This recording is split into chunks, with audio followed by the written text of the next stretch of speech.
कि इंटरडिपेंडेंस या डिपेंडेंसी खासकर अगर चीन पर ज्यादा बढ़ जाता है तो ये चीन उसको वेपनाइज करता है। अभी कहते हैं टू ओशन स्ट्रैटेजी फॉलो कर रहा है। चाइना शांत महासागर के अलावा हिंद महासागर में भी अपना वर्चस्व बढ़ाना चाहता है। जैसे मैंने कहना चाहता है कि सारे सीमाओं को लांघ कर तोड़कर वो आसपास के इलाकों पर दुनिया पर कब्जा संबंध बनाने की कोशिश कर रहे थे। तो मैं बताऊंगा क्यों ये हमारे लिए भ्रम नहीं था, क्यों ये जरूरी था कि हम ये ढूंढते रहें कि कहां तक संभव हो पाए कि चीन जो हमारा सबसे बड़ा पड़ोसी देश है उसके साथ हमारे संबंध सकारात्मक हों।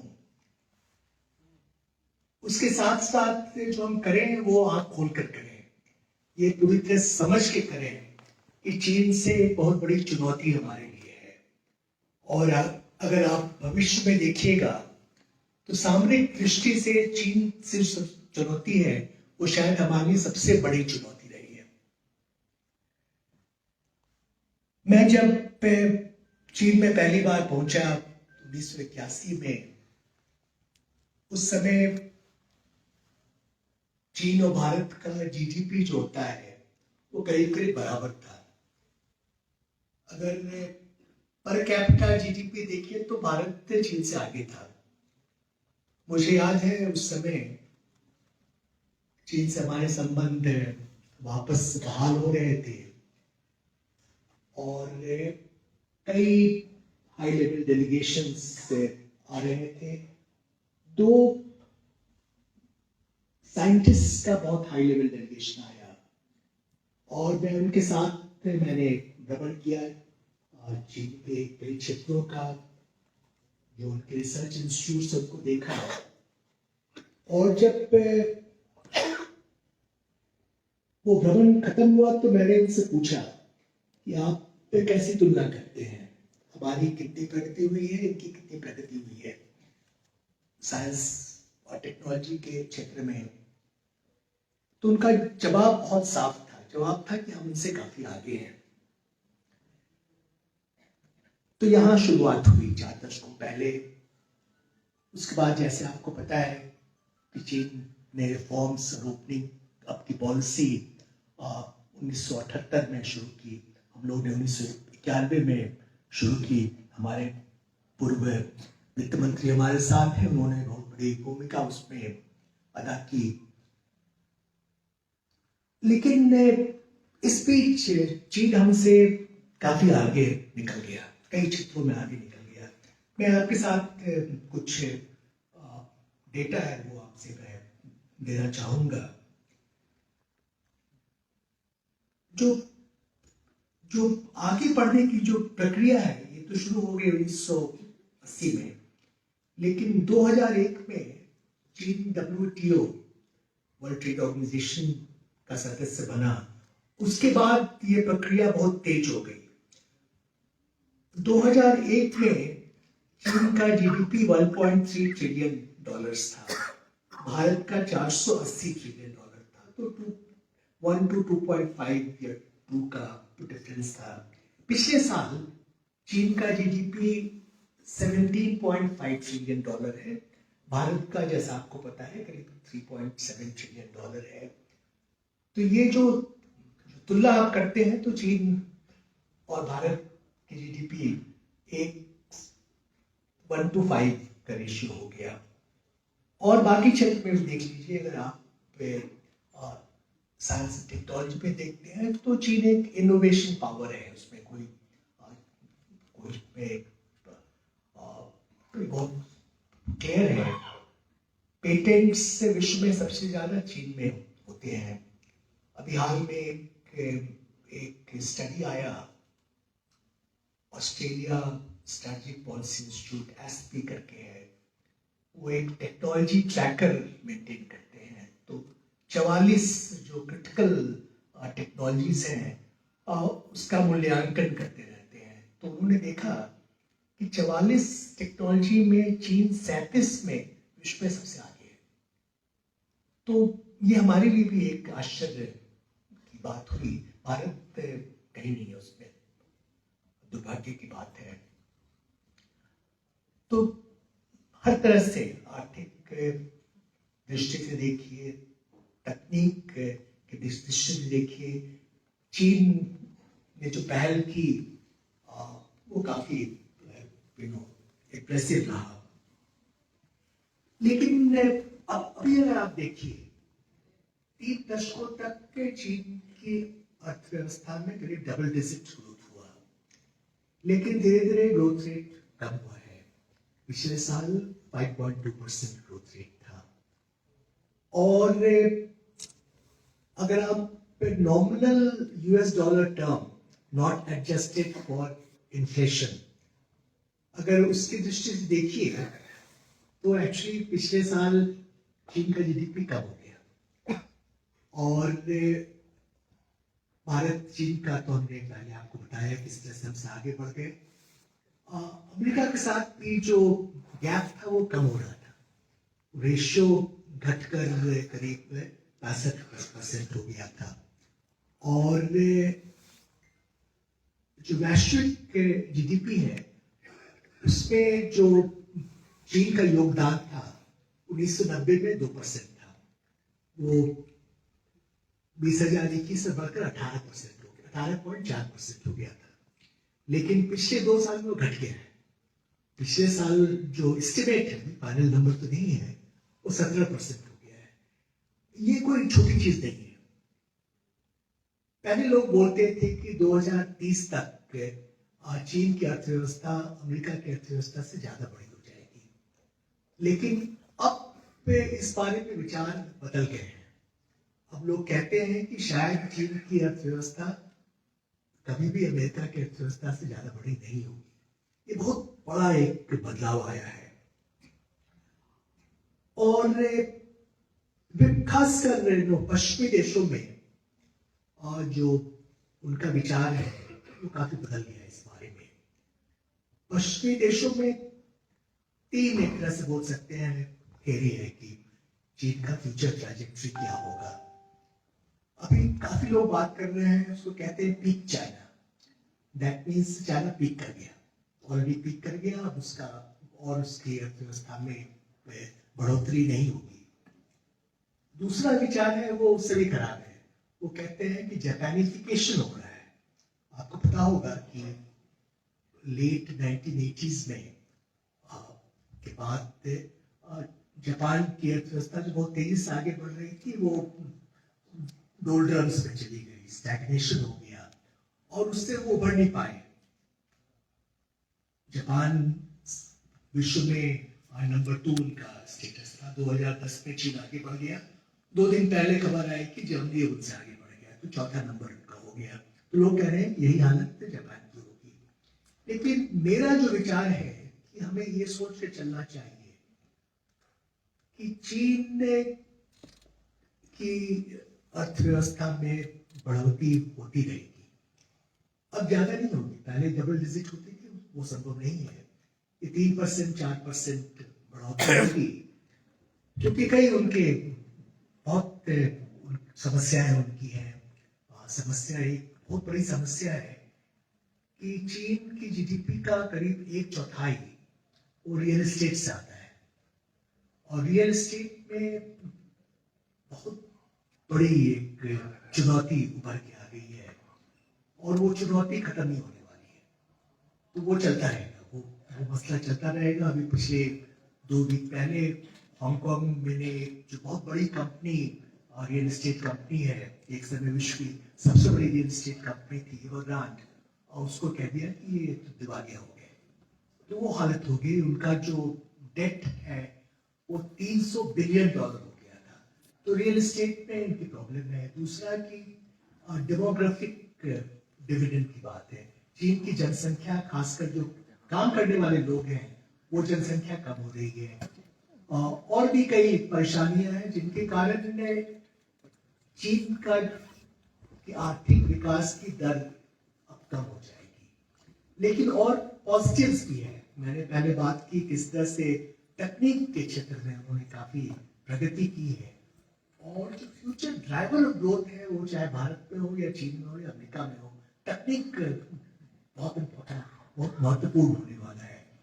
इसलिए हमें ये गलती नहीं करनी चाहिए कि हम लोग के जो पश्चिमी देश हैं जो बोल रहे हैं, एक तरह से जानकर बोल रहे हैं, वो कहते हैं टॉकिंग डाउन चाइनीज इकोनॉमी, वो कर रहे हैं, तो उससे बुलावे में हमें नहीं आना चाहिए। हमें ये सोच कर चलना चाहिए कि चीन की जो अर्थव्यवस्था है उसमें बढ़ोतरी होती रहेगी।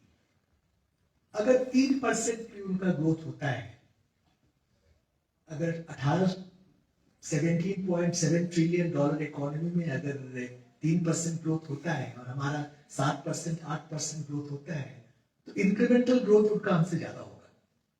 ये साफ इसका हिसाब है। तो ये हमें ध्यान में रखनी चाहिए कि चीन की जो चुनौती है, उनकी आर्थिक विकास की दर कम हो गई, उसके कारण वो चुनौती कम नहीं होने वाली है। अगली बार बोलना चाहूंगा कि एक तो ये आर्थिक क्षेत्र है, इसमें परेशानियां बढ़ी चीन की, साथ साथ जो सामरिक दृष्टि से देखिए, जो स्ट्रैटेजिक जो पहलू उससे देखिए, तो वहां भी चीन की समस्याएं काफी बढ़ गई। आपको पता होगा कि डंग शाओपिंग ये कहा करते थे कि keep a low profile, wide your time, hide your capability, don't claim leadership. उनका एक 24 कैरेक्टर का एक एडवाइस था, टिप्पण था। इन्होंने काफी दिन तक उसको फॉलो किया, लेकिन 2008-9 में जबकि आपको पता है कि एक वैश्विक आर्थिक संकट आया, जिस समय पश्चिमी देशों में खासकर उसका असर बहुत ज्यादा हुआ और चीन का असर कम हुआ, काफी कम हुआ। तो चीन में जो उनकी मनोवृत्ति है, पश्चिम के बारे में उनकी जो विचारधारा है, उसमें बहुत बदलाव आ गया। वहां लोग कहने लगे कि west is in terminal decline, और ये सिलसिला शुरू हो गया है। And time and momentum is on our side, China's time is right. एक तरह से देखिए तो ये मिसअसेसमेंट था। अभी भी अमेरिका टर्मिनल डिक्लाइन में नहीं है, लेकिन वो सोचने लगे, तो वो ज्यादा एग्रेसिव हो गए, असर्टिव हो गए अपनी पॉलिसी में। और खासकर 2012 अक्टूबर में जब शी जिनपिंग बने चीन की कम्युनिस्ट पार्टी के महासचिव, और 2013 में राज्याध्यक्ष हुए चीन के, उसके बाद इन्होंने एक विदेश नीति जो उन्होंने अपनाई, उसमें काफी एग्रेशन आ गया, असर्टिवनेस आ गया। कई ऐसे मुद्दे थे जिसमें टकराव था, खासकर साउथ चाइना सी का मुद्दा हुआ, ताइवान का मुद्दा हुआ, ईस्ट चाइना सी का मुद्दा हुआ, या भारत चीन जो हमारा जो बॉर्डर इशू है, इन सब में उन्होंने एक एग्रेसिव रुख अख्तियार कर लिया। और शी जिनपिंग पब्लिकली बात करने लगे। 2017 में चीन के कम्युनिस्ट पार्टी का उनका 5 साल में एक सम्मेलन होता है, और 2017 में फिर 2022 में हुआ। दोनों में उन्होंने बात की कि कैसे चीन सबसे अग्रणी देश बनकर निकल जाएगा 2049 तक। उस समय PRC, people's republic of China का 100 साल कंप्लीट हो जाएगा, 1949 में एस्टैब्लिश हुआ था। तो ये बात वो लोग खुलकर करने लगे, जो पहले नहीं करते थे। इसी कारण एक पुशबैक हुआ, पुशबैक के खासकर वेस्टर्न जो पश्चिमी देश है वहां हुआ, अमेरिका में हुआ। 2016-17 में जब ट्रंप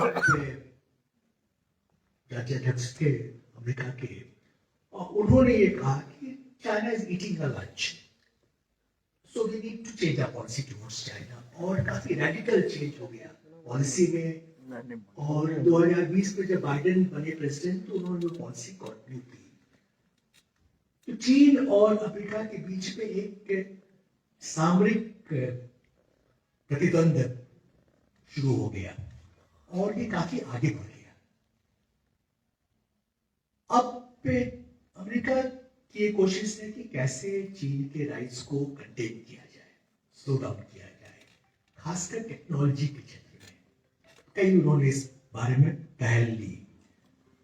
तो जो कहते हैं कि जियोपॉलिटिकल हेडविंड्स चीन के सामने आ गया, उसका भी असर हुआ विकास दर पर। उसका भी असर हुआ कि चीन का खासकर पश्चिमी देशों के साथ जो संबंध है उसमें दरार आ गई। तो ये जो प्रक्रिया है ये आगे बढ़ी। तो लगा, एक समय तो लगा, पिछले साल जनवरी में आपको याद होगा एक बलून वाला स्पाई बलून का इंसिडेंट हुआ था, तो उस समय तो लगा कि चीन और अमेरिका का संबंध फ्री फॉल में है। और लोगों ने कहा कि पिछले 4 दशकों में संबंध इतना खराब कभी नहीं हुआ है। लेकिन उसके बाद के दोनों देशों ने कोशिश की इस तरह से संबंध को फिर स्टेबलाइज करें। और 15 नवंबर 2023 में वुडसाइड में बाइडेन और शी का एक समिट मीटिंग हुआ और उन्होंने एक तरह से स्टेबलाइज किया है। कहते हैं कि putting a floor under the relationship उन्होंने किया है। चीन ने भी टैक्टिकल एडजस्टमेंट किया है। टैक्टिकल इसलिए कि वो कोशिश कर रहे हैं कि खासकर अमेरिका, जो यूरोपियन यूनियन है, जापान है, ऑस्ट्रेलिया, साउथ कोरिया, वियतनाम, इनके साथ संबंध कैसे सुधरे। लेकिन वो भारत के बारे में कोई पहल नहीं दे रहे हैं, मैं उसकी बात बाद में करूंगा। लेकिन ये टैक्टिकल है, जो सामरिक प्रतिद्वंद है, स्ट्रैटेजिक राइवलरी है अमेरिका और चीन में, वो चलती रहेगी। और चीन ने ये कोशिश करता रहेगा कि किस तरह से सबसे अग्रणी देश बनकर आगे निकले। और अमेरिका नहीं चाहता, अमेरिका हेजेमॉन है, वो भी सबसे अग्रणी देश है, सुपर पावर है, तो अपनी भूमिका में किसी तरह से कटौती देखना नहीं चाहेगा। तो अभी जो अगर देखें समाप्त करते हुए कि चीन की जो स्थिति है, it's a very odd mix of hubris and paranoia. Hubris कहते हैं कि बहुत जरूरत से ज्यादा विश्वास बढ़ जाए, और पैरानोया की लगे कि हर जगह से खतरा है। शी जिनपिंग बार बार कहते हैं कि अभी जो स्थिति है इतनी प्रतिकूल है, ये पिछले 100 साल में नहीं हुई थी। और वो बार बार ये बोलते हैं, पिछले साल 5 में उनका नेशनल पीपुल्स कांग्रेस होता है, तो उन्होंने पहली बार साफ तौर से बोला that the US-led West is trying to suppress and contain China, and it has created very negative, adverse circumstances for us. पहली बार उन्होंने खुली तौर से बोला। उस विचार बिंदु में, उस नजरिए में परिवर्तन नहीं आया है। अब वो पब्लिकली नहीं बोल रहे हैं, लेकिन वो चल रहा है। एक तो ये हुआ। दूसरी चीज जो हुई, आपको पता है कि कोविड के समय चीन ने जीरो कोविड की पॉलिसी अडॉप्ट की थी, और 3 साल तक उन्होंने एक तरह से क्लोज डाउन कर लिया। उस बीच में भी नहीं जा पाया था चीन। और जब मैं वापस गया पिछले साल सितंबर में, 4 साल के बाद मैं वापस गया, तो मैंने ये देखा कि कोविड के पहले जो चीन था और कोविड के बाद जो चीन है, बहुत अलग हो गया है। काफी बहुत बड़ा उसमें बड़ी तब्दीली आई है। ये चीन जो है वो ज्यादा इंसुलर है, क्लोज्ड है। ये चीन जो है, इसमें जो कहते हैं सिक्योरिटाइजेशन ऑफ इकोनॉमी, जो अर्थव्यवस्था है उसका, उसमें जो सिक्योरिटी आयाम है, उस पर बहुत बल दिया जा रहा है। अभी एक किताब निकली है, 4 दिन पहले किताब निकली है, काफी वेल नोन राइटर है मिनशिंग पे, उनकी किताब है सेंटिनल स्टेट। ये सेंटिनल स्टेट की बात करती है कि कैसे चीन में सर्विलेंस स्टेट किया गया है, और सबने स्टेट कोविड के समय बहुत तेजी से आगे बढ़ा और वो सब पर नजर रखना चाहते थे उस समय। तो लोगों का विचार था कि टेक्नोलॉजी बढ़ाओ, फेशियल रिकॉग्निशन सॉफ्टवेयर, हर जगह ऐप लेकर जाना, क्यूआर कोड देना, ये सब था। लेकिन इन्होंने अपनी किताब में कुछ बात लिखी है जो बहुत आश्चर्यजनक है। उनका कहना है कि जो सर्विलेंस वर्क है इसमें 10 करोड़ लोग जुड़े हुए हैं, 10 करोड़ लोग।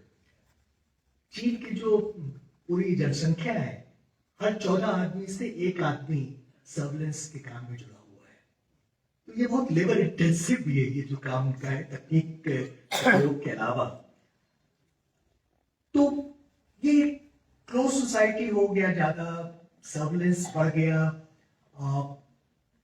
विदेश के बारे में जो उनका रुख था उसमें परिवर्तन आ गया। और एक और जो चीज हुई, मैं उसके बारे में बाद में बोलूंगा, कि जब वो देखते हैं कि अमेरिका के साथ उनका सामरिक प्रतिद्वंद है, तो उसमें भारत की भूमिका क्या है। तो वो पहले भारत की भूमिका को कहते थे कि ये इंडिपेंडेंट है, भारत की जो विदेश नीति है वो इंडिपेंडेंट है। लेकिन अब मैं जब बात करता हूँ वहाँ जो स्ट्रेटजी कम्युनिटी है, स्कॉलर्स से बात करता हूँ, तो वो साफ तौर से बोलते हैं कि देखिए हमारे यहाँ जो डोमिनेंट व्यू ये है कि you have joined the American side, you have joined the dark side and we treat you as such. जो आपकी एजेंसी थी, जो आपका इंडिपेंडेंस था, वो कम हो गया। बहुत बड़ा एक बदलाव आया है, क्योंकि भारत के बारे में उनकी जो मनोवृत्ति है, उनका जो विचार है, वो इस कारण काफी बदल गया है। ये हमें ध्यान रखना चाहिए। अंतिम चीज मैं यहाँ बोलना चाहूंगा भारत चीन संबंध के बारे में उसके बाद बात करूंगा, कि कुछ लोग बोलते हैं, आगे बोलते थे कि चीन का जो राइज है ये इनएविटेबल है, और at some point of time China will emerge as a preeminent nation, first in Asia and finally in the world. ये चीन का एक नैरेटिव रहा है, और कई पश्चिम देश के स्कॉलर्स भी उन्होंने इसको मान लिया, ये इनएविटेबली होने वाला है। चीन का कहना है कि अगर आप इतिहास देखिए तो हम सब, चीन की जो अर्थव्यवस्था सबसे बड़ी है, जो सही नहीं है। चीन की अर्थव्यवस्था, भारत की अर्थव्यवस्था दोनों करीब करीब बराबर रही थी। तो ये नैरेटिव हमें एक्सेप्ट नहीं करना चाहिए। और मैंने बात की कि कैसे इकोनॉमिक हेडविंड्स चाइना फेस कर रहा है, जो पॉलिटिकल हेडविंड्स फेस कर रहा है, तो ये किसी तरह से इनएविटेबल नहीं है कि चीन सबसे अग्रणी देश बनकर उभरेगा। आपको याद होगा 1980 में हम लोग बोलते थे जापान इज नंबर 1। जापान की हालत आप देख रहे हैं अब क्या हो गई। तो जो विकास होता है ये सेकुलर नहीं होता है कि एक ही रास्ते में हो रहा है, बहुत उसमें ऊपर नीचे होता है। तो ये हमें ध्यान रखना चाहिए। अब इस पेज के साथ मैं कुछ भारत चीन संबंध के बारे में बोलना चाहूंगा। जैसा आपको पता है 2020 में अप्रैल मई में चीन ने कोशिश की करीब 7-8 जगह पश्चिम में लद्दाख, पूर्वी लद्दाख में अतिक्रमण किया, और उन्होंने स्टेटस को जो कहते हैं, जो ग्राउंड रियलिटीज है, फैक्ट्स ऑन द ग्राउंड है, उसमें तब्दीली की। उसमें कोई डाउट नहीं है। मैं बाउंड्री वर्क से काफी जुड़ा रहा हूँ, तो मुझे इसके बारे में कुछ ज्ञान है। उन्होंने करीब 50,000 एडिशनल ट्रूप्स उस क्षेत्र में लगा दिया। उन्होंने लगाया तो हम लोगों ने भी तुरंत वो ट्रूप्स लगाया, और वो स्थिति चल रही है। 4 विंटर सीजन आ गए इस बीच में, लेकिन ये जो डांस डिप्लॉयमेंट है ये चल रहा है। 5 फ्रिक्शन पॉइंट बोलते हैं, पता नहीं क्यों फ्रिक्शन पॉइंट बोलते हैं। होते हैं, वहां से कुछ डिसएंगेजमेंट हुआ है, लेकिन वहां भी एक बफर जोन बना दिया गया। तो बफर जोन के कारण जो हमारे जो सीमा सीमा दल जो है वो जहाँ जाते थे, पेट्रोलिंग करते थे, वो नहीं कर पा रहे हैं। उसके अलावा 2 क्षेत्र बचे हैं, डेप्सन प्लेन्स और डेमचौक। खासकर डेप्सन प्लेन्स बहुत बड़ा इलाका है, वहाँ 5 जो पेट्रोलिंग पॉइंट्स थे वहाँ हमारे ट्रूप्स नहीं जा पा रहे हैं, उनको एक्सेस नहीं मिल पा रहा है। और साथ साथ चीन ने कई ऐसा प्लान लिया है जिससे कि वो ट्रूप्स को लॉन्ग टर्म डिप्लॉय कर सकते हैं। और अगर आप देखिए, जो ज्योग्राफी को देखिए, चीन की तरफ में प्लेटो है तिब्बत का, हमारी तरफ पहाड़ है और वैलीज हैं, तो वहां पर ट्रूप इंडक्शन या रोड कंस्ट्रक्शन हमारे लिए कहीं ज्यादा मुश्किल है। हम लोगों ने कोशिश की है, लेकिन जो गैप है, कहते हैं इंफ्रास्ट्रक्चर गैप, वो बढ़ता जा रहा है। और वो 3 रेल लाइन बना रहे हैं जो हमारी सीमा के पास तक पहुंच जाएंगे 2030 तक के। एक नया रोड बना रहे हैं अक्सर चीन में, और भी कई चीज कर रहे हैं। तो ये हमारे लिए एक बहुत चिंता की बात है, और हम लोग भी कोशिश करते हैं, लेकिन ये संभावना हमेशा रहेगी कि उन्होंने जो पूर्वी लद्दाख में किया वो बाकी क्षेत्र में भी कर सकते हैं, अरुणाचल प्रदेश में कर सकते हैं, उत्तराखंड के क्षेत्र में कर सकते हैं। तो ये तो बात हुई। दूसरी जो बात हुई, जो हम लोग को ध्यान में रखना है, पहले जब ऐसा स्टैंड ऑफ सिचुएशन होता था जहाँ दोनों तरफ की इसकी सीमा दल आमने सामने आ जाते थे, और दो उसमें मैंने भी नेगोशिएट कर दिया था, और 2014 में मैं जब राजदूत था चीफ में, उस समय भी किया था। उस समय डेमचौक को चुमार हुआ था, तो वो जिम्मेदारी मुझे दी गई थी। उस समय हम लोग ने बहुत क्लियर कह दिया कि आप यथास्थिति को बहाल कर लीजिए, जो पहले जो स्थिति थी उसको आप बहाल कर लीजिए। इस बार उन्होंने, चीनियों ने साफ तौर से कह दिया कि हम नहीं करेंगे। तो ये बहुत बड़ा एक बदलाव आया है, और ये बॉर्डर कमांडर के लिए बात हो रही है, लेकिन उस लेवल में बात कुछ बन नहीं रही है। 5 फिक्शन पॉइंट में डिसएंगेजमेंट हुआ, लेकिन जैसा मैंने पहले बताया, अभी भी हम लोग जहाँ पहले जाते थे, हमारे सीमा दल नहीं जा पा रहे हैं। तो शायद जरूरत है कि उसे और किसी लेवल में डिस्कस किया जाए। पहले जो हम लोग करते थे, एक कॉम्पोजिट डेलीगेशन होता था, डिप्लोमेटिक एंड मिलिट्री पर्सनल का, और गाइडेंस तो हमेशा पॉलिटिकल लेवल से आता था। तो शायद फिर उसकी जरूरत है। हम ये बहुत संकीर्ण दायरे में कोशिश करें इस प्रश्न का समाधान ढूंढना, तो ये शायद मुश्किल होगा। ये दायरा बड़ा करना पड़ेगा, और इसे स्ट्रैटेजिक तौर से, सामरिक दृष्टि से इसे हमें इसका हल, समाधान ढूंढना पड़ेगा। इसके साथ साथ, जैसा आप जानते हैं, हमारे विदेश मंत्री डॉक्टर जयशंकर ने कई बार बोला है कि जब तक बॉर्डर जो है, सीमा की स्थिति अगर एबनॉर्मल रहेगी, तो भारत चीन संबंध भी एबनॉर्मल रहेगा। चीन इस बात को नहीं मानता है। वो कहते हैं कि ये तो नया न्यू नॉर्मल क्रिएट हो गया है बॉर्डर में, इसको आप मान लीजिए, आगे बढ़िए, बाकी जगह हम लोग जो संबंध है उसको हम लोग आगे बढ़ाएं। तो ये हम लोगों ने एक्सेप्ट नहीं किया, और सही किया, हम लोगों ने एक्सेप्ट नहीं किया है। अगली चीज जो है, जो हमें विचार में रखना चाहिए और जिसके बारे में उतनी बात नहीं होती है, कि पहले हम जब लाइन ऑफ एक्चुअल कंट्रोल की बात करते थे, तो ये सॉवरेनिटी का मुद्दा नहीं था। हमने जो एग्रीमेंट्स किया है उसमें बहुत साफ लिखा हुआ है कि ये सॉवरेनिटी का मुद्दा नहीं है, लेकिन अब चीन उसको सॉवरेनिटी का मुद्दा बना देता है। तो उसमें एग्रीमेंट ढूंढ पाना बहुत मुश्किल हो गया है, शुरू हो गया है। अब हम मैनेजमेंट उसको कर सकते हैं, लेकिन समाधान ज्यादा मुश्किल हो गया है। तो ये दूसरी चीज है। एक और चीज मैं उठाना चाहूंगा, उसकी बात ज्यादा नहीं होती है, कि हम लोग जब भारत चीन सीमा क्षेत्र को देखें, तो इसे अलग से देखने से पूरी तरह समझ नहीं पाएंगे। हमें देखना पड़ेगा कि चीन का रुख क्या है। जो 4 थिएटर्स हैं जहां वो इन्वॉल्व है, मैंने पहले जिक्र किया, एक तैवान है, एक साउथ चाइना सी, ईस्ट चाइना सी और भारत चीन सीमा क्षेत्र है। इन सब में उनका जो अप्रोच है, मोटस स्टैंडर्ड, जो उनका मोटस ऑपरेंडी है, उसे कहते हैं ग्रे जोन वॉरफेयर।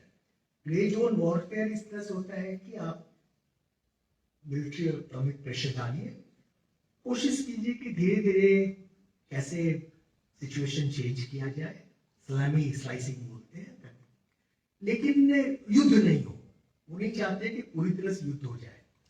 युद्ध को के थ्रेशोल्ड के नीचे कैसे परिवर्तन लाया जाए, उन्होंने साउथ चाइना सी में पूरी तरह से परिवर्तन कर दिया है। भारत चीन जो सीमा क्षेत्र में परिवर्तन किया है, लेकिन कम हुआ है।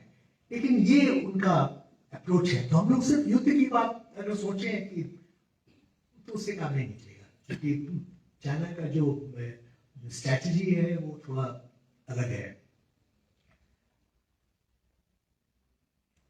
नाउ, जैसे मैंने कहा, हमारे विदेश मंत्री ने बार बार बोला है कि जब तक सीमा क्षेत्र में स्थिति सामान्य नहीं होती है, भारत चीन संबंध भी सामान्य नहीं हो पाएंगे। तो भारत चीन संबंध पर बहुत बड़ा असर पड़ा है। आज जो भारत चीन संबंध है, जैसा मैंने पहले बताया, मैं पिछले 4 दशकों से संबंध के साथ जुड़ा हुआ हूँ। ऐसी हालत पहले कभी नहीं होती। Relations are at the lowest ebb in last 4 decades. There's no doubt about it. हर तरह से जो हमारे संबंध है, पॉलिटिकल एक्सचेंजेस हुआ या फिर स्टूडेंट्स, कोविड के पहले हमारे करीब 25,000 विद्यार्थी चीन में थे, खासकर मेडिसिन पढ़ रहे थे। वो नंबर काफी कम हो गया है। चीन में अभी हमारा एक जर्नलिस्ट है, सिर्फ एक है, सबको हटा दिया। चीन का कोई भी जर्नलिस्ट भारत में नहीं है। एक ही क्षेत्र है जहां पर संबंध आगे बढ़ते रहे, वो ट्रेड रिलेशंस है। लेकिन ट्रेड रिलेशन जो है ना, वो भी इस तरह से बढ़ रहा है कि वो हमें उसके बारे में चिंता हो रही है। पिछले साल हमारा टोटल ट्रेड $135 बिलियन था और करीब $100 बिलियन हमारा घाटा था, व्यापारिक घाटा था। उससे भी जो ज्यादा चिंता की बात है कि कई ऐसे पदार्थ हैं जिसपे चीन पर हमारा डिपेंडेंसी बहुत बढ़ गया है, जैसे एक्टिव फार्मास्यूटिकल इंग्रेडिएंट्स बोलते हैं। आपको पता है कि भारत को फार्मेसी ऑफ द वर्ल्ड बोलते हैं, लेकिन 90% जो हमारा एक्टिव फार्मास्यूटिकल इंग्रेडिएंट्स है, चीन से उसका आयात करना पड़ता है। और वैसे इलेक्ट्रॉनिक्स से, कई केमिकल्स, कई क्षेत्र में डिपेंडेंस हो गया है, जो हमारे लिए गंभीर चिंता की बात है, क्योंकि चीन और अमेरिका भी इंटरडिपेंडेंस को वेपनाइज करता है, क्वेश्चन के लिए, प्रेशर के लिए इस्तेमाल करता है। तो हम लोग उस स्थिति में नहीं जाना चाहते हैं। लेकिन ये जो इस प्रक्रिया को डी-रिस्किंग बोलते हैं, कैसे डी-रिस्क किया जाए, ये बहुत कठिन प्रक्रिया है। वो प्रक्रिया चल रही है अभी, लेकिन इसमें समय लगेगा। जरूरत इसकी है कि हमें क्लियर ऑब्जेक्टिव लाना चाहिए। हम कहाँ पहुंचना चाहते हैं, उसका रोड मैप क्या है, कैसे वहां पहुंचेंगे। कुछ क्षेत्र में प्रगति हुई, जैसे आपको पता है कि हैंडसेट्स चाइना से पहले आता था, और हम लोग एप्पल और बाकी लोग इंडिया में बना रहे हैं, वो एक्सपोर्ट भी कर रहे हैं। लेकिन उसमें भी जो वैल्यूएशन इंडिया में 20% है, बाकी कंपोनेंट मोस्टली चाइना से आ रहा है। वैसे सोलर पावर इक्विपमेंट, वो मोस्टली कंपोनेंट्स चाइना से आ रहा है। तो वो कैसे चेंज किया जाए, ये हमारे लिए सिर्फ चिंता की बात नहीं है। बाकी देश जो है, अमेरिका और यूरोपियन यूनियन, सबके लिए चिंता की बात है कैसे चीन पर डिपेंडेंस कम किया जाए। लेकिन लोग कर नहीं पा रहे हैं, इसमें बहुत समय लग रहा है। इसके अलावा भारत चीन संबंध में और भी कई स्ट्रक्चरल प्रॉब्लम है। मैंने 2 प्रॉब्लम का पहले जिक्र किया। एक तो सीमा विवाद है। सीमा विवाद में और 2005 में हम लोगों ने एक एग्रीमेंट किया, उसको कहते हैं agreement on political parameters and guiding principle of settlement. उसके बाद ये करना था कि कहाँ हम लोग म्यूचुअल एडजस्टमेंट कैसे करें अपने पोजीशन में। तो चीन ने ये पोजीशन ले लिया कि नहीं, आप अरुणाचल प्रदेश में बड़ी जमीन दे दीजिए, खासकर तवांग दे दीजिए, तभी हम लोग आगे बढ़ पाएंगे। तो हमारे लिए नेचुरली एक्सेप्टेबल नहीं है, तो वो गाड़ी रुक गई। वैसे ही line of actual control clarification की बात थी, वहाँ दिक्कत में हमारा समझौता है कि हम लोग रक्षा बदल करेंगे और फिर कॉमन अंडरस्टैंडिंग होगी LAC की। वो प्रक्रिया भी चीन ने 2004 में रोक दी।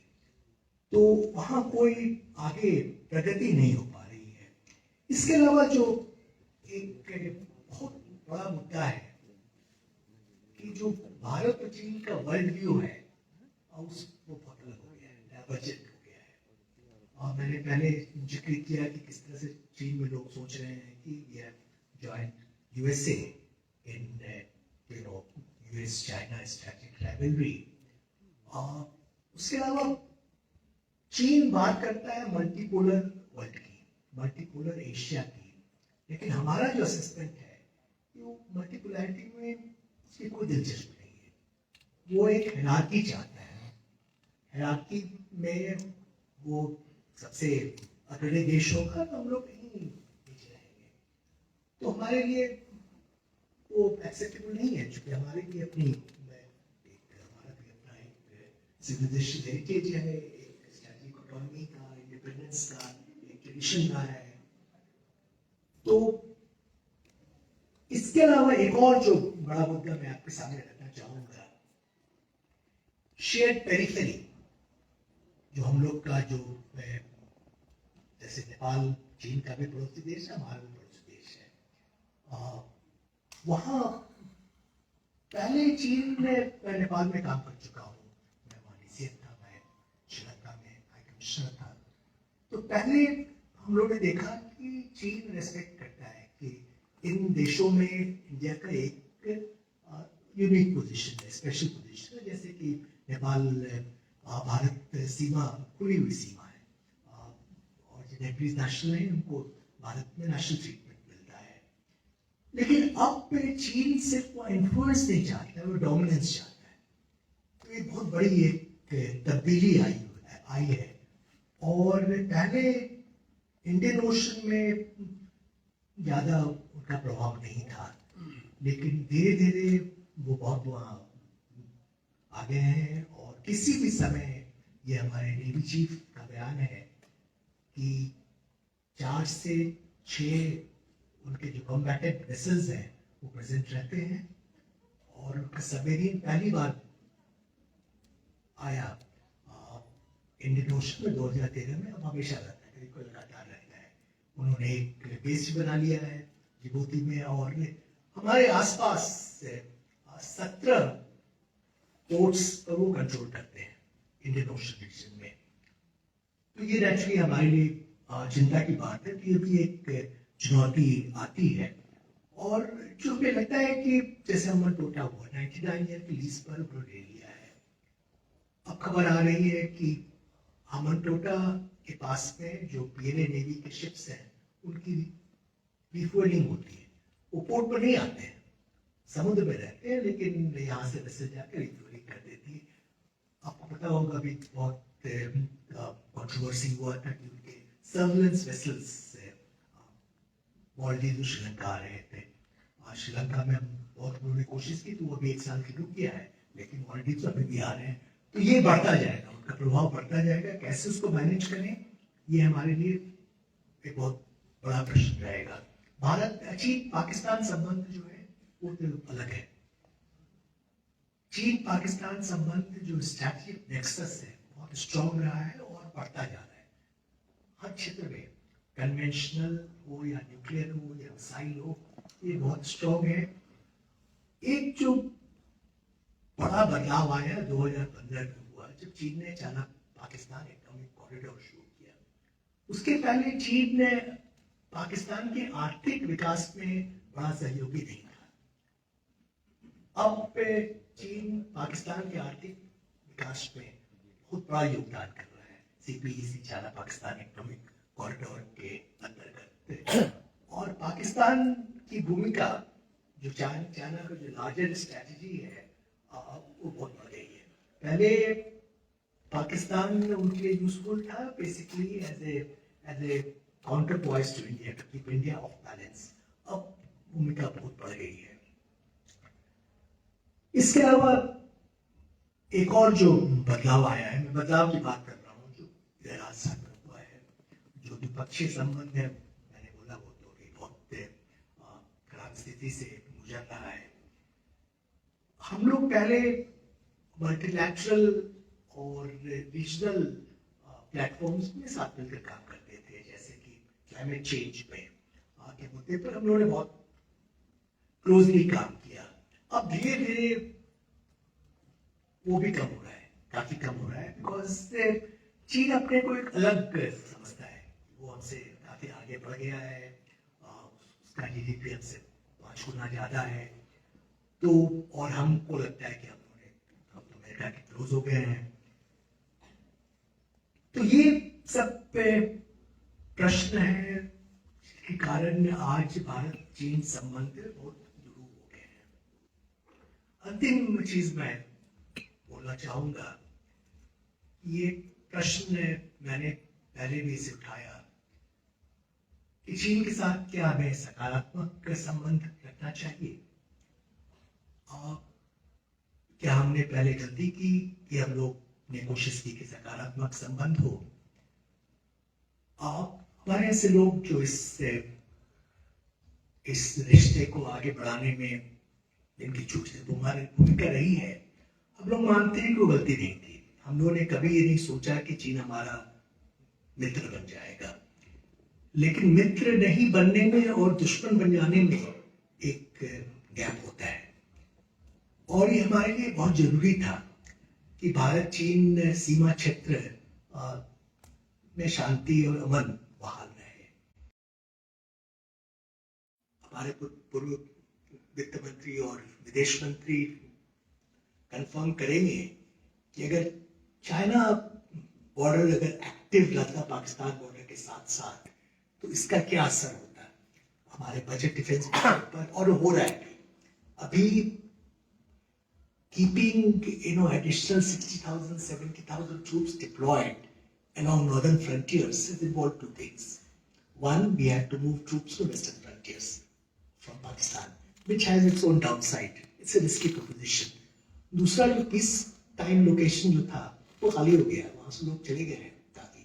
तो ये सिचुएशन जो है वो हम लोग नहीं चाहते थे वो, लेकिन हो गया, तो उसको डील करना पड़ेगा।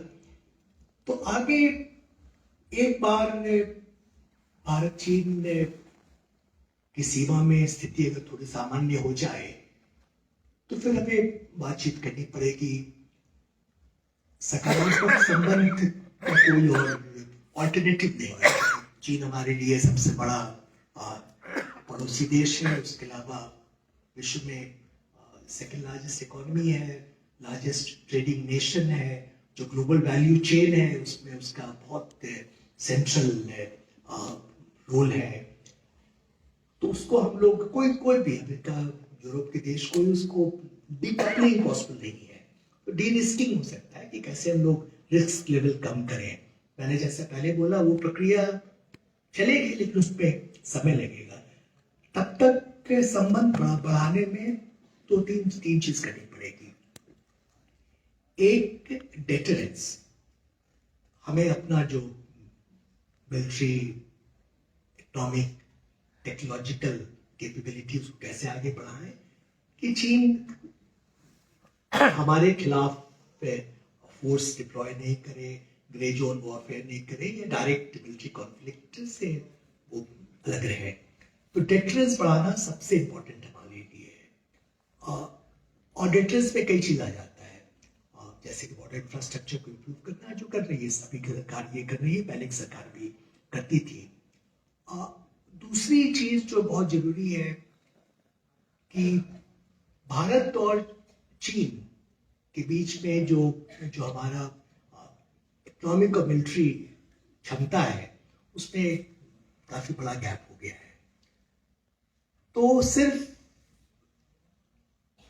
बायलैटरली उसको डील करना थोड़ा मुश्किल है, वो जो डेफिसिट है उसको डील करना।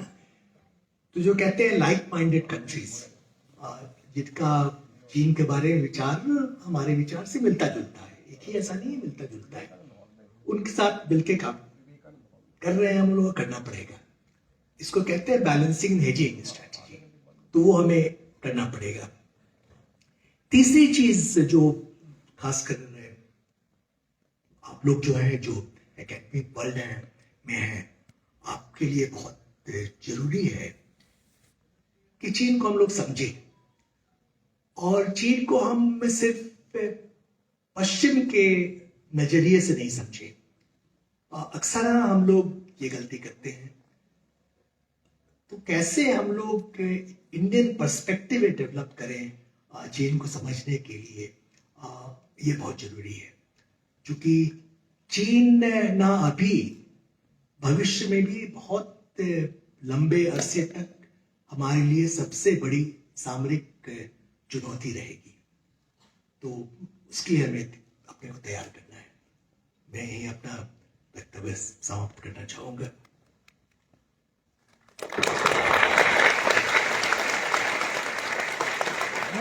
SK Singh, department of geography. मेरा सर प्रश्न अभी जो करेंट सिचुएशन है, खास करके मैं भारत और मालदीव के संबंध की बात करें तो साउथ चाइना सी में तो वो काफी आगे बढ़ते जा रहा है, और अमेरिका, ऑस्ट्रेलिया, जापान सभी को चुनौती दे रहा है, साउथ ईस्ट कंट्रीज को। हमारा हिंद महासागर में हमको घिरते जा रहा है। हम्बनटोटा, फिर गौदर, जिबूती, ईरान से भी काफी वो घुस गया, और मालदीव को अपने ग्रिप में ले रहा है, जैसी अभी सरकार बनी है मईजूर की। तो ये हमारे लिए बहुत बड़ी चाइना की चुनौती है। सर, इसमें मेरे जानकारी में डिएगो गार्सिया है, वो वेस्टर्न हेजेमनी में है, वहां हिंद महासागर के बीच में बैठा हुआ है। तो भारत अभी काफी एक्टिव रोल पायरेट्स के अगेंस्ट में है, और जो जहाज ट्रेडिंग जो वेसल्स है उसको में भी काफी इंडियन ग्रुप्स अच्छा काम किए। तो यह चाइना की चुनौती जो इंडियन ओशन में मिल रही है, उसका निपटना सर आपके विचार में कैसा होना चाहिए, और अभी जो करंट मालदीव का जो बात हो रही है उसको कैसे निपटा जाए सर? यही मेरा प्रश्न। Thank you. दो तीन चीजें हैं। एक तो हिंद महासागर में और चीन का प्रभाव बढ़ता रहेगा, और हमें ये समझना पड़ेगा। और चाइना अभी कहते हैं 2 ओशन स्ट्रैटेजी फॉलो कर रहा है। प्रशांत महासागर के अलावा हिंद महासागर में भी अपना वर्चस्व बढ़ाना चाहता है। जैसे मैंने पहले कहा, हिंद महासागर में चाइना 17 पोर्ट उसका कंट्रोल हो गया है। 17 हमारे आसपास से कोलंबो साउथ टर्मिनल है, हम्बनटोटा है, ग्वादार है, चौक्फ्यू है म्यांमार में, और भी कई हैं जिसमें चिटागोंग है। हमें इस पर ध्यान देना होगा कि किस तरह से ये कमर्शियल पोर्ट से डुअल यूज नहीं बन जाए, कि जहां पीएलए नेवी भी आने लगे। और इसलिए जबकि सर्विलेंस और research, so called research vessel आ रहे थे, उन्होंने बहुत मजबूती से ये बात उठाई, क्योंकि वो खतरा हमेशा है। उसको कहते हैं कि and use being mutated, being changed. जो अभी कह रहे हैं कि कमर्शियल है वो कुछ और हो जाएगा। एक तो ये है। दूसरा है कि इन देशों के साथ जो भारत का संबंध है उसको हम लोग कैसे और मजबूत बनाएं, द्विपक्षीय तरीके से, और कभी कभी और मित्र देश है उनके साथ मिलकर। अब अगर चीन से हम उनकी जो चुनौती है, अगर उस जो हमारी एक प्रतिस्पर्धा है उसमें अगर हम उनका जो स्ट्रॉन्ग पॉइंट है जो उनका उसमें अगर हम लोग उनके साथ करें तो फिर वो बात नहीं बनेगी, क्योंकि जैसा आप जानते हैं उनकी अर्थव्यवस्था हमसे 5 गुना से ज्यादा है। उन्होंने सिर्फ बेल्ट एंड रोड इनिशिएटिव में $1 ट्रिलियन लगा दिया। हमारे पास तो ऐसा पैसा है नहीं, तो हमें देखना पड़ेगा कि हमारा स्ट्रॉन्ग पॉइंट क्या है। हमारा स्ट्रॉन्ग पॉइंट भी बहुत ज्यादा है। श्रीलंका में देखिए तो अभी बात हो रही है कि कैसे कनेक्टिविटी इंप्रूव किया जाए। एक ओवरलैंड ब्रिज की बात हो रही है, ऑयल पाइपलाइन की बात हो रही है, फेरी सर्विस बनाने की बात हो रही है, इलेक्ट्रिसिटी ग्रिड को कनेक्ट करने की बात हो रही है। अगर हम लोग ये सब चीज कर लेते हैं तो श्रीलंका के हक में भी रहेगा, हमारे हक में भी रहेगा। मॉरिशस के बारे में आपको पता है, हमारा जो रिश्ता है बहुत अलग रिश्ता है। तो किस तरह से इन रिश्तों में हम लोग इन्वेस्ट करते रहें, उनको मजबूत बनाते रहें, जो सिनर्जीज है उसको आगे ले जाएं, ये है। तीसरी चीज जो है कि प्रधानमंत्री की पहल आप जानते हैं, सागर के नाम से जो पहल है, लेकिन सागर एक ढांचा है। उस ढांचे में हम डिटेल्स कैसे जाने, उसको कैसे फ्लैश आउट करें, वो अभी नहीं हो पाया है। अच्छा ढांचा है लेकिन बहुत आगे काम करने की जरूरत है, जो हमें करना पड़ेगा। फिर हमारी और भी जो हमारी पहल है, ions Indian ocean level symposium है, आयोरा जहां हमारी प्रमुख भूमिका है। लेकिन ये जो प्लेटफॉर्म्स हैं उनका भी पूरी तरह से उपयोग नहीं हो पाता। और फाइनली देखिए, हमें अपना जो लेवल स्ट्रेंथ है उसको बढ़ाना पड़ेगा। अभी लोग बोलते हैं कि हर 10 साल में पीएलए इतने तेजी से उनकी प्रगति हो रही है। नेवल असेट्स जो अभी चीन का है अमेरिका से ज्यादा हो गया है। उनके पास पिछले साल 355 कॉम्बैटेंट वेसल्स था, अमेरिका के पास करीब 290 था। वैसे क्वालिटी अमेरिका का बेटर है, लेकिन वो बहुत तेजी से आगे बढ़ रहे हैं। तो हमें भी अपना नेवल असेट्स, मैरीटाइम स्ट्रेंथ बढ़ाना पड़ेगा। तो कई चीज करने की जरूरत है। ये आसान नहीं है। क्या करना है ये बहुत क्लियर है, उसको कैसे इम्प्लीमेंट किया जाए वो ज्यादा मुश्किल है।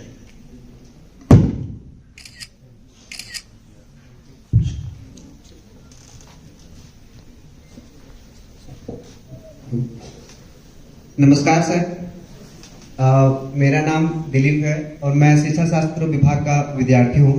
सर, मेरा प्रश्न ये है कि आपने कहा मित्र नहीं बनने और दुश्मन बन जाने में बहुत फर्क होता है। तो क्या सर मैं ये समझूं कि मित्र मतलब चाइना को हम सर ये तो मित्र दुश्मन तो नहीं बना सकते, लेकिन मित्र बना के, जैसा कि सर हम लोग जानते हैं कि उदारीकरण जो है चाइना पहले शुरू किया है हमसे, भारत से लेट 1978 में शुरू किया है सर, और हमने यानी भारत ने शुरू किया है 1991 में। तो क्या सर मेरा एक प्रश्न है कि दोनों को जो उदारीकरण का नीति है तो उसको मैं सर साथ लेके भारत सरकार और चाइना सरकार कैसे चले सर? Thank you sir. देखिए, उदारीकरण की जो नीति है उसमें कॉमन पॉइंट्स हैं और इसकी संभावना है कि आर्थिक क्षेत्र में हम लोग अपना सहयोग बढ़ा पाए, लेकिन वो सहयोग जो है वो बैलेंस्ड होना चाहिए, वन साइडेड नहीं होना चाहिए। तो ये है, तो मैंने बात की कैसे हमारा व्यापारिक घाटा कितना बड़ा है, तो वो सस्टेनेबल नहीं है। दूसरा, चीन की तरफ से जो पूंजी निवेश होता है उसमें भी हमें देखना पड़ता है कि सिक्योरिटी कंसिडरेशन क्या है। तो अप्रैल 2020 में ये सीमा का मुद्दा उभर के आया, उसके पहले हम लोगों ने प्रेस नोट 3 एक इशू किया 17 अप्रैल 2020 को, जिसमें हमने कहा कि चीन का नाम नहीं लिया, लेकिन हमारा टारगेट चीन था कि जो भी इन्वेस्टमेंट होगा वो प्रायर अप्रूवल कैटेगरी में चला गया, क्योंकि हमें चिंता थी इसके बारे में कि उसका सिक्योरिटी इम्प्लीकेशंस क्या है, तो वो सोचना पड़ेगा। तीसरी चीज है कि भारत चीन संबंध में अगर गिरावट हुई है तो उसके कुछ कारण है, यानी कि हमने अपनी तरफ से पूरी कोशिश की कि कैसे सकारात्मक संबंध हो। अगर नहीं हो पाया तो इसलिए नहीं हो पाया कि चीन की जो दृष्टि है, उनका दृष्टिकोण है, उनका जो व्यवहार है, उसमें बहुत बड़ी तब्दीली आ गई। न सिर्फ भारत के बारे में बट और भी बाकी जो मुल्क है उन्होंने भी यही असेसमेंट किया कि China has changed, China has become very aggressive, so it's more difficult to deal with them. You can't deal with a country economically in isolation. It's always part of larger relationship. पहले लोग बोलते थे कि अगर economic relations अच्छा हो तो फिर आपस में तकरार किस आप देख रहे हैं 2022 में चीन और अमेरिका के बीच जो ट्रेड था रिकॉर्ड था $690 बिलियन था, लेकिन आप देख रहे हैं किस तरह से तकरार बढ़ गया। तो ये थोड़ा कॉम्प्लेक्स इशू है। क्वेश्चंस इन माइक का रिस्पॉन्सिबिलिटी में नहीं पूछ पाया।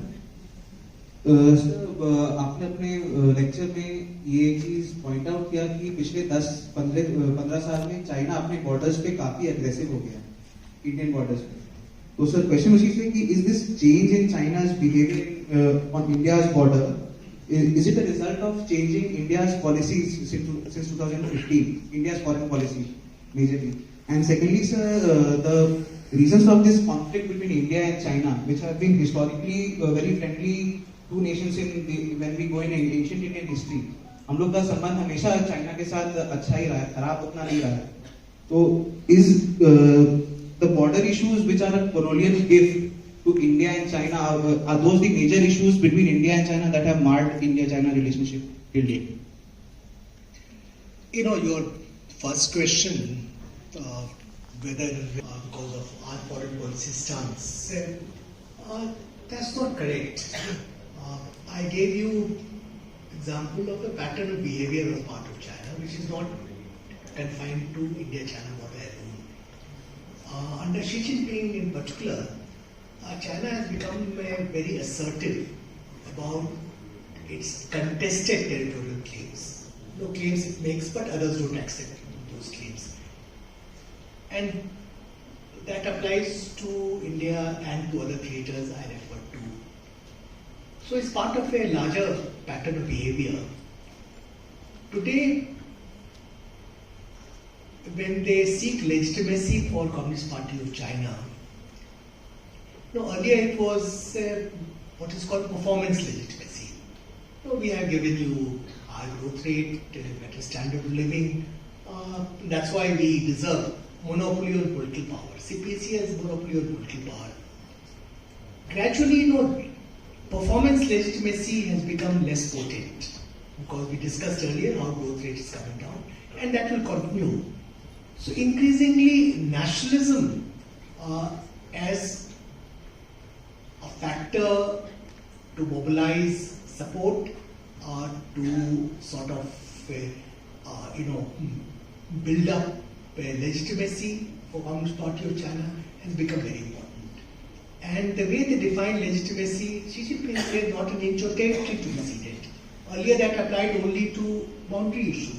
As I mentioned earlier, now it applies to line of actual control as well. So scope, space available for finding solution to these problems, including on clarification laissez has shrunk. So change is not so much on our side. Change is more on the Chinese side. Yeah, partly it's true that China also believes that we have moved closer to USA, so it's less in trying to accommodate our interests.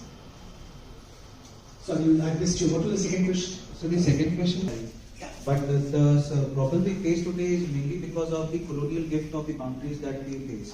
I will have a different. It's all right as a talking point to say that we had very good relations. Chinese say that for 99% of history we had good relations. 1% is exception.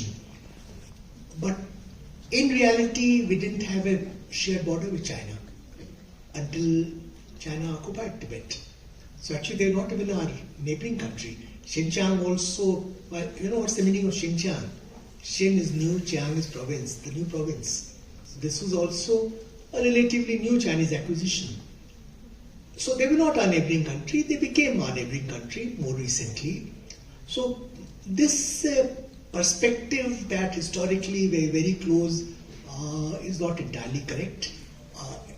Sir टीका है, मैं MEd का छात्र हूँ university department of education.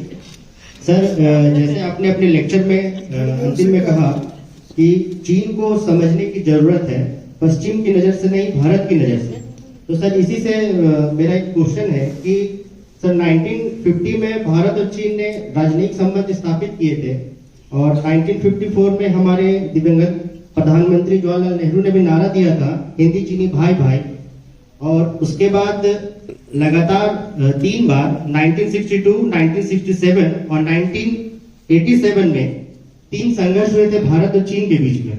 तो लगातार इस तरह की परिस्थितियां भारत और चीन के बीच में बनी रही, तो फिर भारत किस नजरिए से चीन को देखे या कैसे अपना नजरिया वो निर्धारित करे कि उसे पश्चिम की नजर से चीन को ना देखना पड़े। जिक्र किया 62 के युद्ध का, तो उसके बारे में लोग सबको पता है कि हमारे लिए एक बहुत ट्रॉमेटिक एक्सपीरियंस था। लेकिन हमने कोर्स करेक्शन किया 67 में, जबकि सिक्किम के सीमा पर समय क्लैशेस हुआ नाथुला में और चोला में, तो एक्चुअली हमारा पलड़ा भारी रहा। तो उसमें हम लोग की तरफ से जो क्षति हुई वो चीन के कंपैरिजन में काफी कम हुई। आपने 87 की बात की, वो 86 में वांगतुंग में घुस आए थे और फिर हमारे तरफ से जो रिस्पॉन्स था वो बहुत स्ट्रांग था। इनफैक्ट उस समय चीन बहुत हमसे नाराज हो गया कि हम लोगों ने एक पूरा ब्रिगेड वहां डिप्लॉय कर दिया। सुंदर जी हमारे आर्मी चीफ थे उस समय। तो जो हमें सबक लेना चाहिए कि चीन से डील करते वक्त you have to have positional strength. China respects strength. अगर हम लोग कमजोरी दिखाएंगे तो फिर वो चाइना भी हमें वैसे ही ट्रीट करेगा। तो आपने जो 3 दिया, 62 में हमने कमजोरी दिखाई कि हम तैयार नहीं थे, 67 में हमने कमजोरी नहीं दिखाई, 86-87 में हमने कमजोरी नहीं दिखाई। तो हमारा जो आउटकम था वो बहुत डिफरेंट था।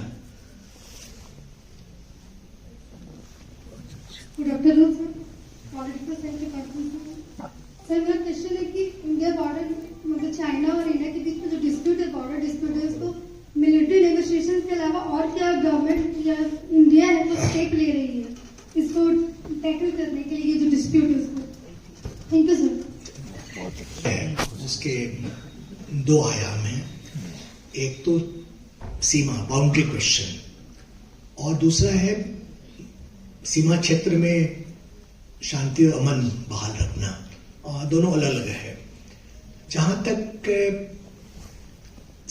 सीमा विवाद है, वो प्रश्न है, उसके लिए 2003 में वाजपेयी जी हमारे प्रधानमंत्री थे, जब वो चीन गए थे तो उस समय हम लोगों ने किया था, ये एग्रीमेंट किया कि स्पेशल रिप्रेजेंटेटिव्स अपॉइंट किया जाएगा और स्पेशल रिप्रेजेंटेटिव्स मिलते हैं, इसको डिस्कस करते हैं।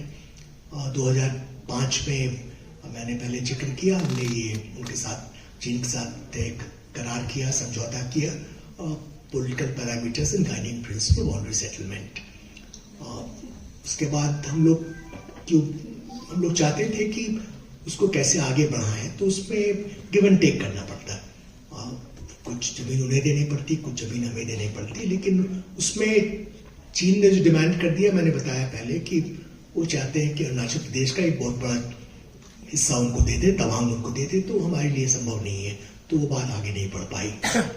जहां तक अमन और चैन बहाल रखने की बात है, 2020 तक हमारा ट्रैक रिकॉर्ड ठीक रहा। हमने कई एग्रीमेंट उसके बारे में किया है, और 93 में एक एग्रीमेंट हुआ बॉर्डर पीस एंड ट्रांक्विलिटी में 96 में एक एग्रीमेंट हुआ, 2005 में एक और एग्रीमेंट हुआ, 2012 में हुआ, 2013 में हुआ। तो एक काफी इलैबोरेट मैकेनिज्म था जिससे हम लोग कहते हैं कॉन्फिडेंस बिल्डिंग मेजर्स हम लोग बहाल रख रहे थे। लेकिन वो मैकेनिज्म एक तरह से कोलैप्स कर गया जबकि चाइना घुस आया और वो वापस जाने को तैयार नहीं है, यथास्थिति को बहाल करने को तैयार नहीं है। तो इसका सब समाधान मैंने कहा कि सिर्फ मिलिट्री डायलॉग से नहीं हो पाएगा। ये लार्जर स्ट्रेटेजिक डायलॉग की जरूरत है, larger diplomatic and military personnel के बीच जो बात होती है उसकी जरूरत है। देखिए आगे कैसे समाधान निकलता है। कोई एक ही क्वेश्चन अब लिया जाएगा क्योंकि महिला है उनको दी।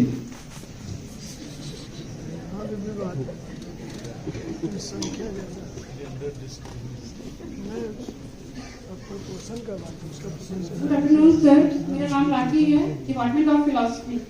सर मेरा क्वेश्चन है कि जैसे सर चाइना और पाकिस्तान का रिलेशनशिप है, इंडिया सर कैसा पॉलिसी उसको सर अपनाना चाहिए कि इसको एक तरह से सप्रेस किया जाए इनके बढ़ते अच्छा रिलेशनशिप को, ताकि कम से कम सर बॉर्डर पे शांति बना रह सके।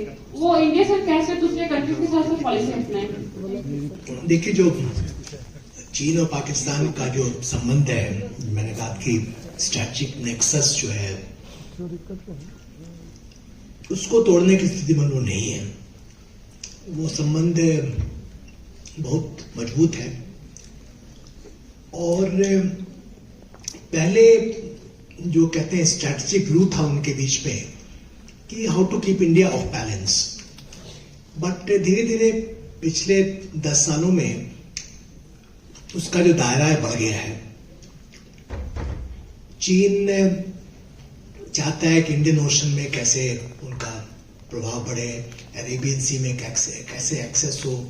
वो चाहता है कि मलक्का स्ट्रेट के अलावा कुछ ऑल्टरनेटिव रूट मिले, तो वो उन्होंने काराकोरम हाईवे को डेवलप किया है, ग्वादार में पोर्ट बनाया है जिसका कोई कमर्शियल वैल्यू नहीं है, लेकिन बाद में कभी उसका नेवल वैल्यू हो सकता है।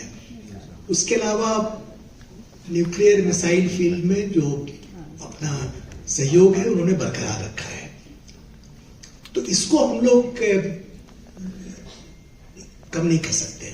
I'll be very honest with you, but we have to deal with it by building up our own capabilities and also, working with other countries who also have now shared concerns about, this strategic nexus. पहले America didn't mind कि China और पाकिस्तान का संबंध बढ़ रहा है, धीरे धीरे उनके नजरिए में भी तब्दीली आ रही है। क्षमा चाहते हुए मैं एक सेकेंड माइक को लेकर ताकि सब अच्छा लग रहा है, इसलिए चाहते हैं कि कुछ पूछ करके और देरी तक सबको इंगेज रखा जाए। अपना परिचय दें। मैं Surendra Kushwaha, department of economics, मैं टीचर हूँ वहां पे। सर,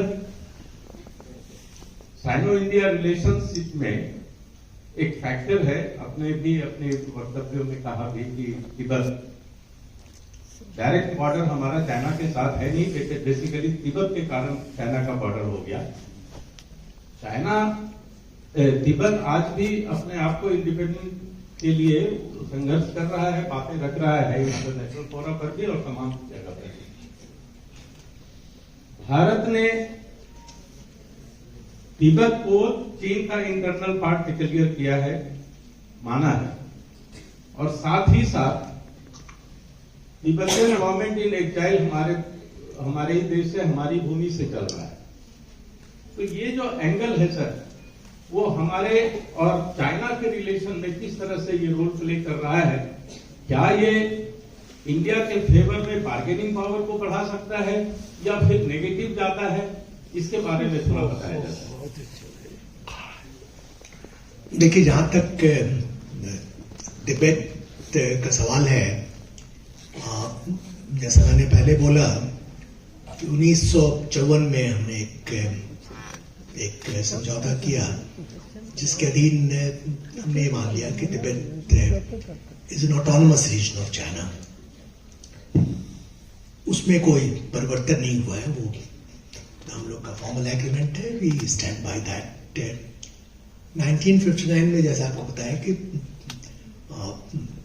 दलाई लामा और भी तिब्बतन रिफ्यूजीज भारत में आए, और जैसी हमारी परंपरा है हम लोगों ने उनको शरण दिया यहाँ। लेकिन साथ साथ ये भी नीति रही कि वो प्रोग्राम में भारत से कोई पॉलिटिकल एक्टिविटीज नहीं करेंगे। और दलाई लामा, आपने कभी नहीं सुना होगा कि पॉलिटिकल स्टेटमेंट्स देते हों भारत से। और जहां तक आपने गवर्नमेंट एग्जाइल की बात की, हम लोग कभी गवर्नमेंट एग्जाइल की बात नहीं करते हैं।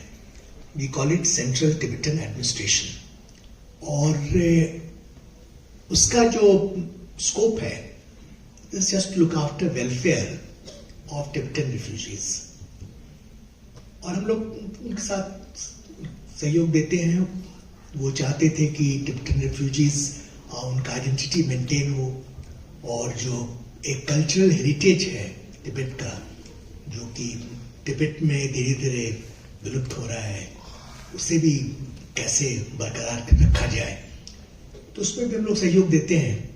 लेकिन हम लोग की पॉलिसी काफी कॉशियस रही है, और हम लोग ये नहीं मानते हैं कि कोई तिब्बत कार्ड है।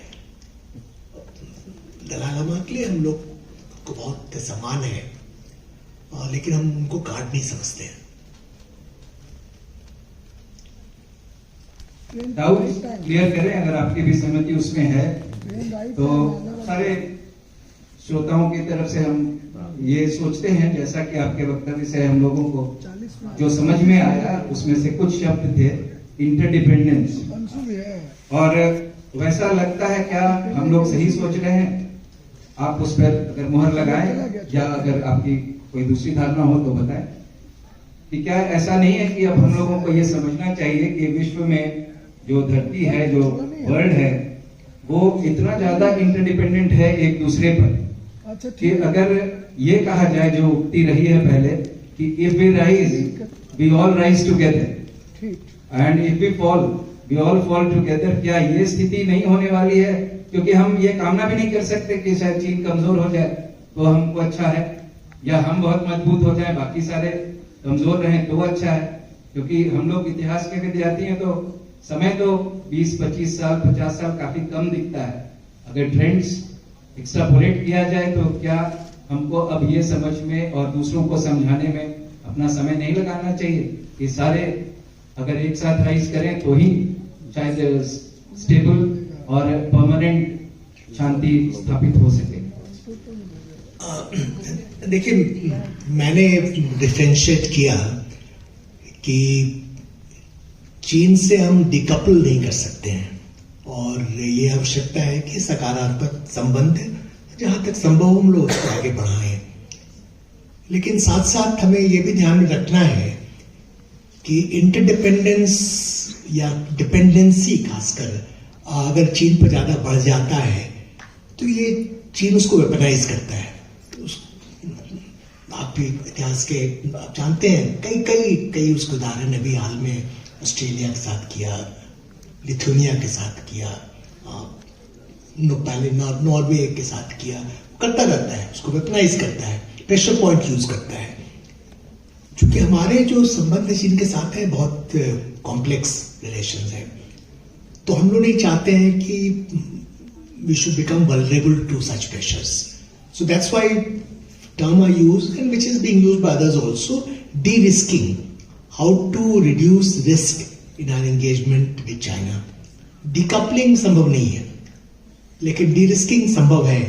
वो भी बहुत मुश्किल है, आसान नहीं है, लेकिन उसके बारे में एक हमारी सोच है बहुत साफ रहनी चाहिए, दिशा साफ रहनी चाहिए, और रोड मैप साफ रहना चाहिए कि हमें ऐसे पहुंचना है, ऐसे जाना है।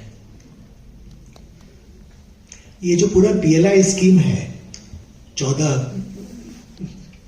अभी एरियाज में है, उसका सबसे बड़ा रैशनल एक्चुअली है कि चीन पर कैसे डिपेंडेंस कम करें। कहां तक वो सफल हो पाया है, हो पाएगा, वो अलग बात है, लेकिन लोग समझ रहे हैं कि डिपेंडेंस कम करना है। Thank you sir. Legal science के head of the department doctor Sukalyan Mohitra से कि वो माइक पर आए।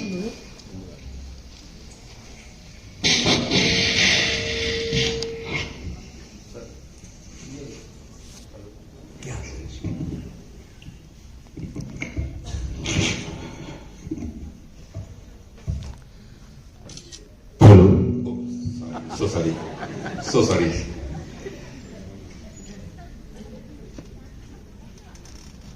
मैं थैंक्स दूंगा श्री अशोक कुमार कंठ जी को। एक तो इतने दूर से यहाँ आए और हमारी यूनिवर्सिटी को उन्होंने इतना समय दिया, इतना महत्वपूर्ण विषय पर हमारी जिज्ञासाओं को उन्होंने पूरा किया और इतने सारे हमारे क्वेश्चंस को उन्होंने लिए, इतना पेशेंस के साथ उन्होंने सारे क्वेश्चंस को टू द पॉइंट बहुत ही सेटिस्फैक्टरीली आंसर किया। मैं यहाँ उपस्थित यूनिवर्सिटी के सभी लोगों की ओर से सर आपको धन्यवाद देना चाहूंगा। और इसी कड़ी में हम चाहते हैं कि एक स्मृति चिन्ह देकर आपका सम्मान करें और इस कार्य में सहयोग के लिए मैं मंच पर आमंत्रित करूंगा हिंदी विभाग के अध्यक्ष डॉक्टर केदार सिंह जी को।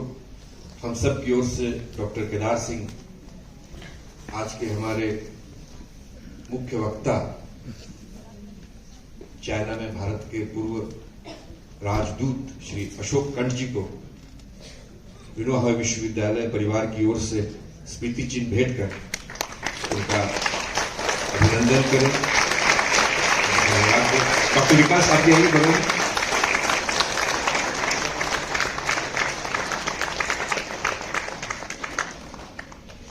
बहुत बहुत थैंक यू सर। और अब मैं हमारे टीचर एसोसिएशन के president doctor Krishna Kumar Gupta sir से निवेदन करूंगा।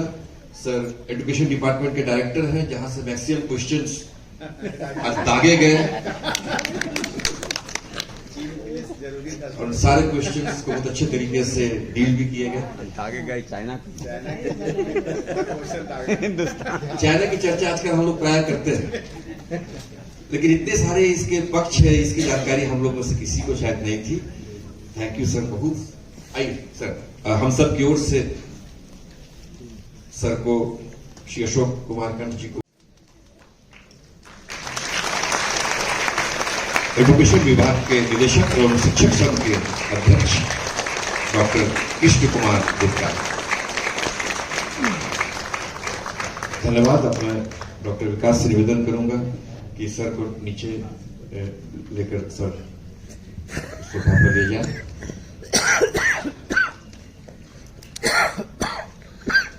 बधाई। स्टूडेंट्स, हम लोग तो जिस जगह पे रहते हैं थोड़ा सा ये पूरे भारत के नजरिए से थोड़ा सा इंटीरियर जगह है हजारीबाग।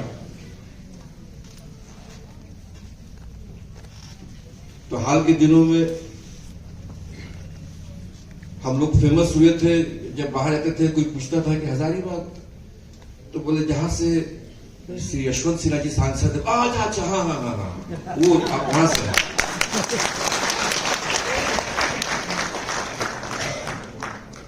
तो सर हम लोग के बीच में यहाँ मौजूद हैं। देश दुनिया के विश्वविद्यालयों में सर का लेक्चर हुआ है। सर के ऑफिस में कभी जाने का मौका मिलेगा तो देखेंगे सभी जगह के मेमेंटोज रखे हुए हैं। तो बिना सर से सुने तो हम लोग का एक कार्यक्रम अधूरा ही रह जाएगा। आप लोग का क्या विचार है? तो कंक्लूडिंग रिमार्क्स के लिए सर विकास में सर को नीचे से ही हम लोग ये करेंगे। एक तो माइक वही वाला माइक है। तो आज के इस लेक्चर पर और इंटरैक्टिव सेशन पर भारत के पूर्व विदेश मंत्री एवं पूर्व वित्त मंत्री शाह हजारीबाग के अनगिनत बार सांसद बने श्री यशवंत सिन्हा जी चेयर दे क्या?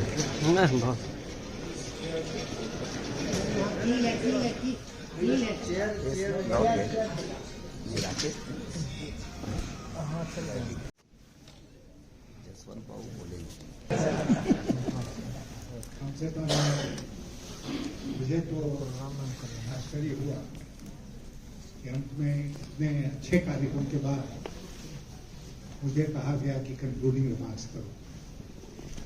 मुझे कुछ जोड़ने को नहीं है, लेकिन जहां तक विषय का संबंध है चीन का और भारत के रिश्तों का, तो मैं 3 शब्दों में उसको समराइज करना चाहता हूं, मात्र 3 शब्दों में। पहला है cooperate. India should cooperate with China wherever such cooperation is in our mutual interest। भाई चाइना को भी फायदा हो रहा है, हमको भी फायदा हो रहा है, तो सहयोग करो। दूसरा जो है वो है competition. compete with China wherever such competition is in our national। तो हम कोऑपरेट भी करेंगे, compete भी करेंगे, और दुनिया के स्टेज पर compete करना जरूरी हो जाता है। तो कंपटीशन। तीसरा जो है वो है confront China wherever it is needed for our national sovereignty and territorial integrity। अब सबसे मुश्किल ये है कि कोऑपरेट करने में तो किसी को क्या एतराज हो सकता है, कंपीट करने में भी हमको नहीं लगता है कि किसी को एतराज होगा, लेकिन कन्फ्रंट करने में बहुत सारे इश्यूज हैं जिसके बारे में अशोक जी ने हम लोगों को बताया। लेकिन मेरा मानना है कि अगर आप चाइना के इतिहास को उठाकर देखें तो China has always been an imperial power. Always throughout history China चाहता है कि सारे सीमाओं को लांघकर तोड़कर वो आसपास के इलाकों पर दुनिया पर कब्जा रखे। तो उस पावर के साथ, उस मुल्क के साथ अगर आप डील कर रहे हैं तो उसके लिए कभी कभी कन्फ्रंटेशन आवश्यक हो जाता है। और अभी हाल में China has been behaving like a bully. Bully हम लोग सब कि कमजोर को दबाओ, कमजोर के ऊपर अपनी धाक जमाओ। तो अभी जैसा अशोक जी ने बताया हम सबको कि चाइना हमसे बहुत आगे निकल गया और इसलिए वो हमको कमजोर समझता है। एक जमाना था जब हम चीन के मुकाबले में ही नहीं बल्कि चीन से आगे थे। आज चीन हमको एक पुअर एंड वीक कजन समझता है कि गरीब है, कमजोर है, इसको हम जब चाहे तो दबा सकते हैं। तो वो दबाने की जब कोशिश करे, हमको बुली करने की कोशिश करे, तो are we in a position to confront China. ऐसा हम नहीं करने देंगे। उसके बहुत सारे पहलू हैं कन्फ्रंट करने के। Is war an option? Ashok ji ने कहा war is not an option. अगर इंडिया के लिए नहीं है तो चाइना के लिए भी नहीं है। Can China afford to go to war with India? Until very recently I believe कि दुनिया में वॉर खत्म हो गया। अब छोटे छोटे कॉन्फ्लिक्ट इधर हो सकते हैं लेकिन वॉर नहीं होती। लेकिन वो धारणा हमारी बदली है because of Ukraine and now what is happening in middle east. War हो सकता है, लेकिन क्या इंडिया और चाइना के बीच में वॉर हो सकता है? शायद नहीं। अगर होगा भी तो बहुत लिमिटेड थिएटर में होगा, अब बहुत लिमिटेड स्केल में होगा, जैसा गलवान में हुआ। और हम लोगों के बीच में तो ये भी है कि भाई गोली नहीं चलाएंगे।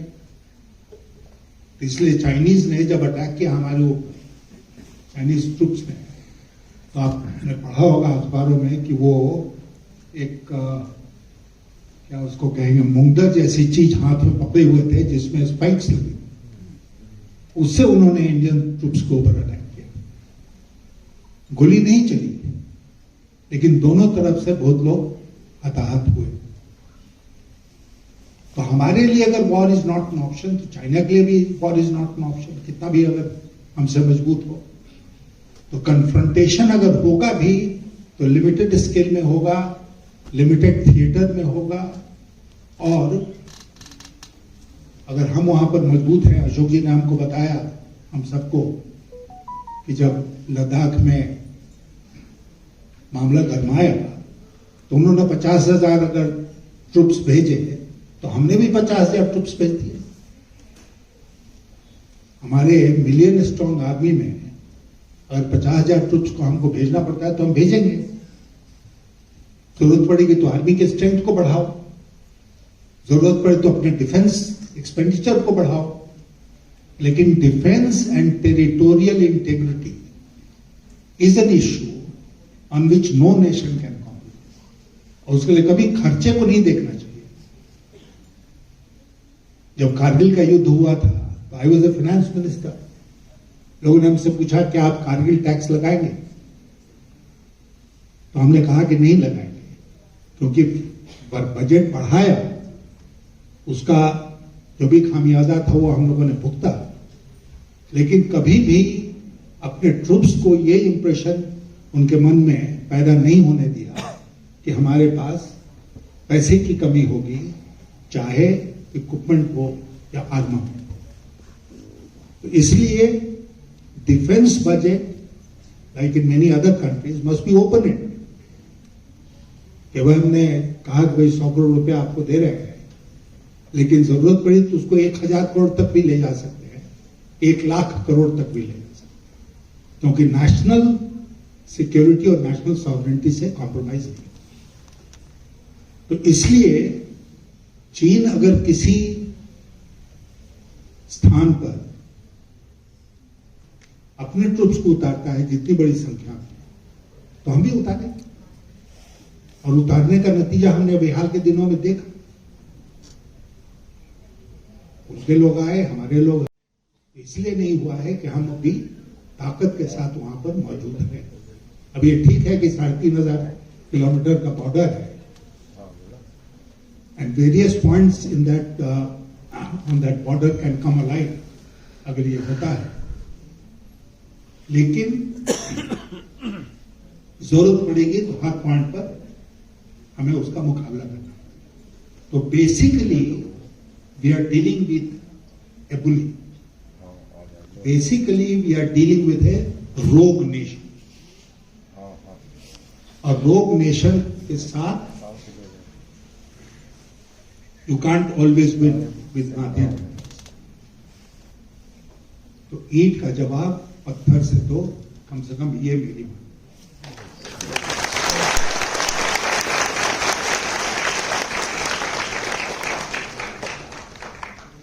ये अगर वो भी समझता है, उसने बदला अपनी पॉलिसी, हम भी बदलें अपनी पॉलिसी, और ये कम से कम चीन को इस बात का आभास हो जाए we can't take India for granted.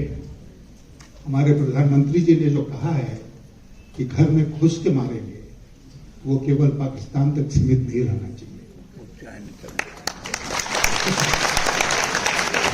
Thank you. Shri Yashwant Sinha ji, बहुत बहुत धन्यवाद। बहुत ही संक्षेप में आपने पूरे विषय कंक्लूड किया अपने 3 शब्दों से और थोड़ी सी व्याख्या से, और आपने इशारा किया कि आने वाले समय में भारत को एक बहुत ही बोल्ड स्टैंड लेना होगा हमारे इस पड़ोसी के साथ अपने रिश्तों को संचालित करने के लिए। बहुत बहुत धन्यवाद। मैं अब ये कार्यक्रम का अंतिम पायदान पे हम लोग हैं, और हमको कहा गया है कि जितने लोग आए हैं सभी को कुछ देना है। धन्यवाद देते हैं। तो मैं आप सबको धन्यवाद देता हूं। आप इसको लेके जाएंगे।